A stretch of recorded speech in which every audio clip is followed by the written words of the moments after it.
Hi, this is Megan Jacks, Creative Memories Independent Advisor, and I'm here with sketch number 1 from the April 2022 Creative Memories Virtual Crop. And you can see here we have a single page sketch, has 4 photos on it, a couple of horizontal and some smaller vertical photos. Some of the noticeable details here is we do have these side borders. They're not the full length of the page. It kind of gives an overall square effect here, but this center lighter section is more of a rectangular shape. I tell you that it's 9.25 by 10.5, so 9.25 wide by 10.5 tall.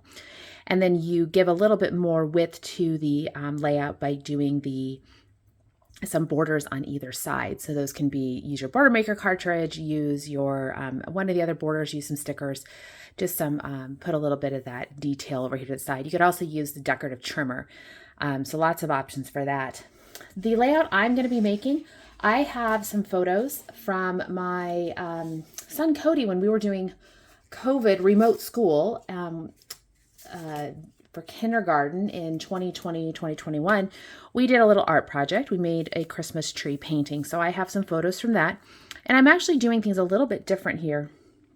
Instead of doing 2 horizontal photos here, I'm actually going to add some more photos by doing some smaller vertical photos here. So you can see how that kind of shapes up here. That's going to be the overall arrangement on the page, something along these lines. This was a great option for me. I was able to custom print my photos at home. So what I did is I, instead of going to 5.25 wide, I did them at 5 inches wide. So this bottom photo here, this larger photo is 5 wide by 3.5 tall. And that allowed me to actually come in here then and print these 4 photos on one 5x7. So that might be an option for you if you're able to print at home. If you have a printer that can do something like a 5x7, this 3.5 by 5 inch photo, you can do smaller 2.5. So it's 2.5 wide by 3.5 tall. This bottom one is 5 wide by 3.5 tall. These 3 photos all fit on a 5x7, and then I cut them apart. So I'm going to be using the Fa La La collection. This was from several years ago.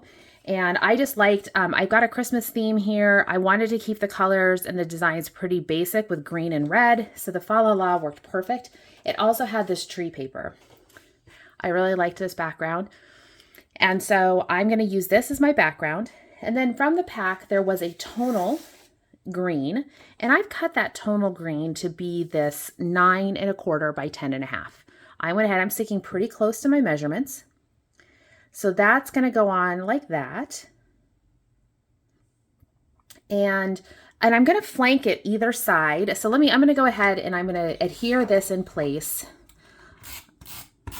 I'm sticking a little bit to the middle as I'm putting on my adhesive because I'm going to lift the sides to be able to slide in those borders. So I'm putting this on, centering it. So it's centered top and bottom and right to left. You can see my right and left margins are a little bit bigger because I will be adding that border detail. So that looks pretty good. Now the border I decided to go with, I wanted something that was a little bit, holiday-ish, but a lot of our holiday border maker cartridges don't really always work great going vertical. I thought about using ornaments, but it just wasn't quite the right look. So I decided to go with Starry. So I punched Starry in the dark green cardstock, and then I backed it with Parakeet Shimmer to let those stars stand out a little bit more. So I'm going to go ahead and I'll tuck these under the borders on the side. And I don't want to be too, I'm kind of keeping it so just enough of the stars show because I want to make sure I can still see the trees. I could have cut out the back, the center of the trees if I'd wanted to, but I got a little bit lazy today and decided to not necessarily mess with that. So I have 2 of these borders.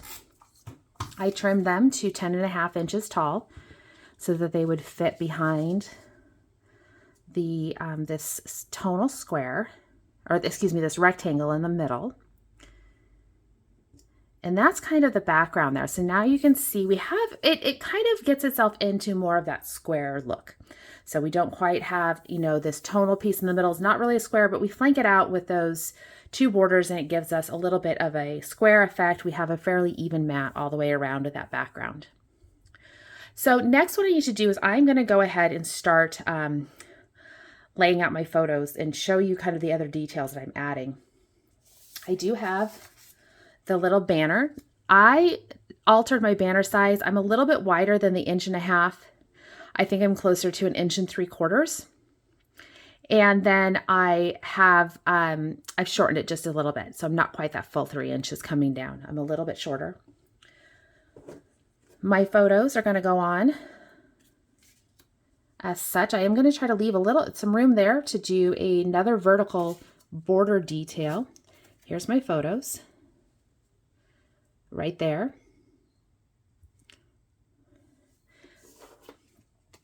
Two more photos to go on here.